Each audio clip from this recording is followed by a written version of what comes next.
More buses, more migrants, more blame. Big city mayors pointing the finger at the governor of Texas and the Biden administration for their roles in the ongoing crisis. WGN's Dana Rebick is live on the Near West Side tonight with the latest. Dana. Well, mayors of sanctuary cities across the country have been in touch over the last several months, sharing strategies and frustrations, as you mentioned, and some of them are even adopting actions taken here in Chicago. We need the federal government to invest, but we also need to make sure that the governor of Texas does not take his animosity on the rest of the country. Mayor Johnson joined New York Mayor Eric Adams and Denver Mayor Mike Johnston on a joint call with members of the media this afternoon. We at this point now have had more migrant arrivals to our city than any city in America per capita. And that is not because there is a thoughtful or coordinated strategy to entry. It is because we are the first big city north of El Paso and the cheapest bus ticket and the shortest trip. The mayor of Denver says the city has received 35,000 migrants since the crisis began in 2022, compared to more than 26,000 in Chicago and more than 150,000 in New York. Just a few weeks ago, Governor Abbott promised to send an additional 25,000 migrants to New York City alone. We learned New York City is adopting a similar ordinance Chicago passed last month, requiring migrant buses give advance notice before arriving and only do drop-offs Monday through Friday at a designated location. New York limiting those hours between 8 a.m. to noon. Chicago's ordinance extends that drop-off time until 5 p.m.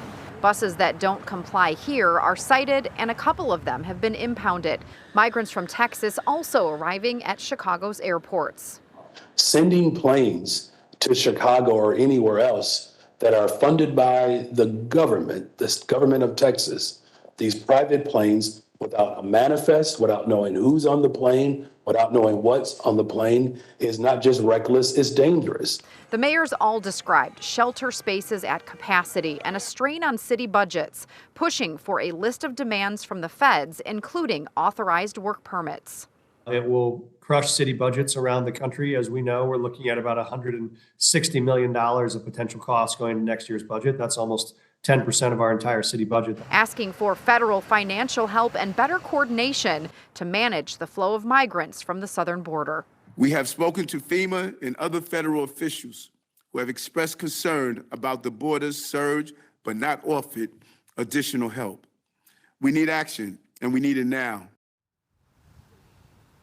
Today, 10 buses arrived in Chicago. To avoid penalties, we have seen some buses dropping migrants off in the suburbs, including cities like Elmhurst and even the village of Elburn, where the village board tonight there was going to discuss further measures that they may take to manage this crisis.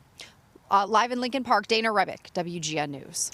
Thank you, Dana. You heard Dana mention there Ben, several suburbs are working on that issue, created now that the governor of Texas has been diverting buses to the suburbs to try to avoid those fines and the possibility of impoundment. Several of the suburbs taking action, including Chicago Ridge, where the village board met tonight and approved an ordinance to establish procedures and potentially fine bus operators that leave migrants without warning.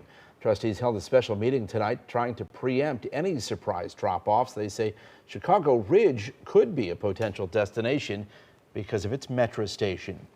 In New York City, 3,500 migrant families are being evicted from shelters starting in January. Families who have been at the shelters longer than 60 days will have to reapply for limited shelter beds. Educators fear hundreds of migrant children will be forced to change schools or face long commutes. They say could be the biggest disruption to education since the pandemic.